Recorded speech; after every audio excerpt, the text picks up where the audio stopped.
धोखा, बेवफाई। जब हम ये शब्द सुनते हैं तो दिमाग में सिर्फ एक ही चीज आती है, एक रोने वाला जिसका दिल टूटा है और एक विलन जिसने दिल तोड़ा है। सोसाइटी के लिए इक्वेशन सिंपल है, a cheater is always bad guy. पर क्या हो जब एक विलन आपके आगे खुद हाथ जोड़कर रोए, जब वो आकर आपसे कहे, आचार्य जी मैं अपनी फैमिली से बहुत प्यार करता हूँ, मैं अपनी बीवी से बहुत प्यार करता हूँ, तो फिर मैंने ये पाप क्यों कर दिया। मैं खुद को शीशे में भी नहीं देख पा रहा। आज की कहानी किसी के दिल टूटने की नहीं है, आज की कहानी उस आत्मा की है जो अपने ही बनाए हुए चक्रव्यूह में बंध गई।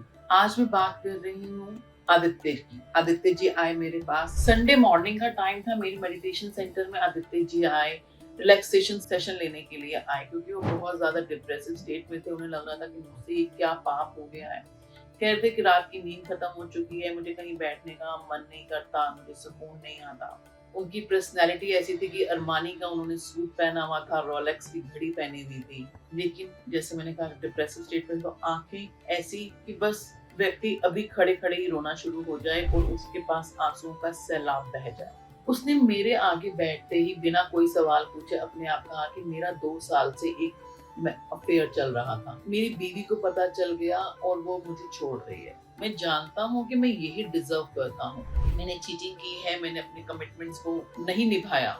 ये केस मैं आपके साथ इसलिए डिस्कस कर रही हूँ कि लोग ज्यादातर आते हैं कि मेरे पार्टनर ने मुझे धोखा क्यों दिया, वो मुझे छोड़कर क्यों चला गया, उसने मेरे साथ ऐसा क्यों किया, क्यों उसने मेरी आत्मा को झकझोर दिया। लेकिन आदित्य वो थे कि उन्हें था मैंने ऐसा क्यों कर दिया, मैं अपनी बीवी से बहुत प्यार करता हूँ, अपनी फैमिली से बहुत प्यार करता हूँ, तो फिर किस तरह से वो मेरा एक एक्स्ट्रा मैरिटल अफेयर चल गया। आदित्य रोते रोते कह रहे थे कि मैंने अपने हंसते खेलते घर को खुद आग लगा ली। उन्होंने मुझसे कहा कि मेरे अंदर ऐसी कौन सी भूख थी जो मेरी घर की रोटी से नहीं खत्म हो रही थी। मैंने उससे कहा आदित्य, इंसान बिस्तर पर तब भटकता है जब उसकी आत्मा भटक रही होती है।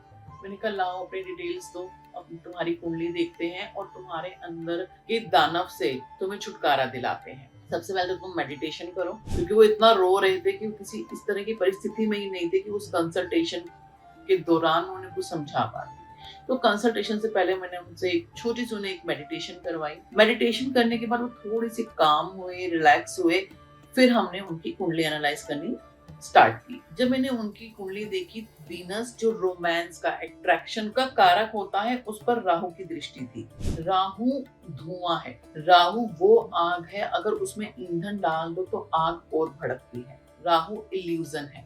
मैंने कुंडली देख के पूछा, आदित्य मुझे एक बात बताओ, क्या जब तुम इस दूसरी औरत के पास जाते थे तो क्या तुम्हें सच में कुछ सुकून मिलता था? वहां जाकर तुम्हें जवान आदित्य दिखता था जिसे दुनिया की फिक्र नहीं थी।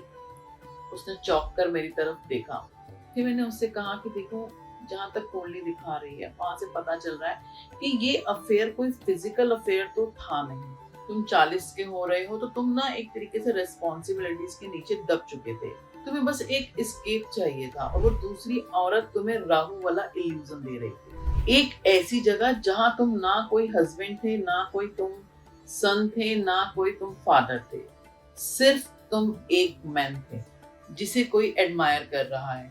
पर राहु रेगिस्तान की उस चमक की तरह है जो दूर से पानी लगती है, लेकिन जब पास जाओ तो वो सिर्फ रेत होती है जो आंखों को अंधा कर देती है। जब मैंने उसे मेडिटेशन में बिठाया तो मैंने उसे कहा था कि आप अपनी फैमिली के बारे में सोचो, अपने बेटे के बारे में सोचो। लगभग 15 मिनट की मेडिटेशन के बाद दोस्तों, ऊंचा लंबा आदमी, कॉर्पोरेट का बॉस, वहां जमीन पर घुटने टेक कर बिलक बिलक कर रोने लगा। वो उसके रोने की आवाज नहीं थी, वो उसकी आत्मा की रूह की चीख थी।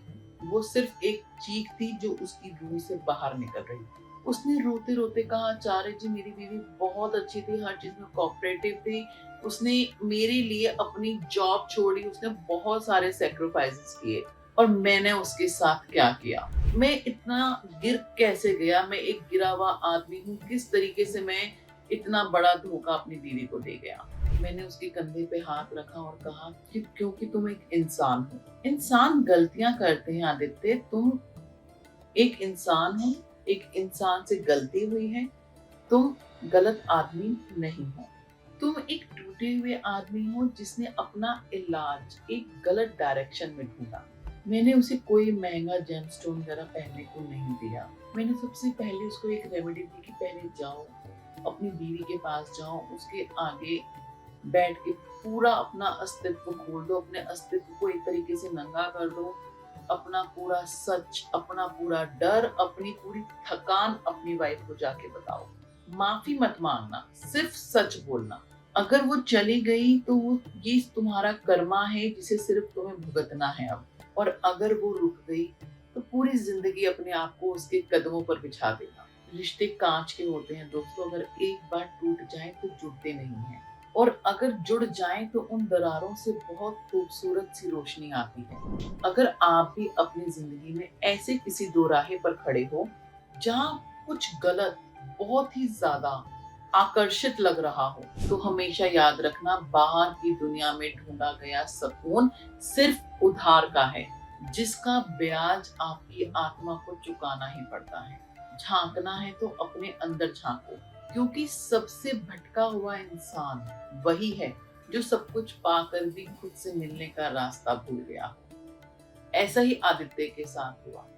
साथ ही साथ क्योंकि उसके अंदर विल पावर की कमी थी, गिल्ट इतना ज्यादा था कि अपनी वाइफ के आगे वो बात नहीं कर पा रहा था, तो मैंने उससे कुछ एस्ट्रोलॉजिकल रेमेडीज भी बताई, वीनस से रिलेटेड बताई, उसके कॉन्फिडेंस को स्ट्रॉन्ग करने के लिए सूर्य की रेमेडीज बताई। और इस तरह से मेरे मेडिटेशन सेंटर में जब मेरे पास वो कंसल्टेशन के लिए आए, बहुत डिप्रेसिव स्टेट में आए, लेकिन जब वो यहाँ से गए तो रिलैक्स्ड होके गए। कंसल्टेशन के बाद बहुत उन्हें अच्छा फील हुआ और उन्होंने कहा कि आचार्य जी, जो भी आपने मुझे चीजें बताई हैं मैं जरूर करूंगा। और वो यहाँ से मेरे पास से हंसी खुशी गई। उसके बाद अभी तक मेरी उनसे बात नहीं हुई है, लेकिन हाँ डेफिनेटली मैं चाहती हूँ, पूरे तहे दिल से चाहती हूँ कि उनका रिश्ता स्मूथ बने। और उन्होंने भी जाते हुए मुझे बोला था कि उनका जो भी बातचीत का रिजल्ट आएगा वो मुझे जरूर बताएंगे। मैं इंतजार करूंगी आदित्य जी के रिप्लाई का, और जैसे ही उनका रिप्लाई आएगा तो मैं आपको जरूर वीडियो के माध्यम से बताऊंगी। आज की वीडियो यहीं तक, मिलते हैं हमारी नेक्स्ट वीडियो में।